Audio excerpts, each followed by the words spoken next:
квартиры. Их, наверное, 200 миллионов, если всех собрать. Турки, Азербайджан, Туркмения, Узбекистан, Казахстан, Киргизия. У нас Горный Алтай, Хакасия до Красноярска, Красноярский край. Там еще есть вот река Енисей.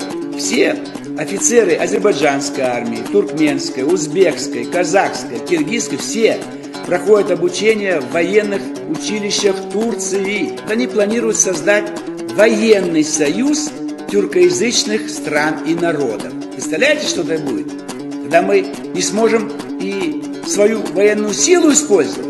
Объединенная армия у них будет 10 миллионов со всего тюркоязычного мира. Ну и в конце концов многомиллионная армия тюрок может начать вторжение в китайский Туркестан и раздербанить Китай. Вот их голубая мечта.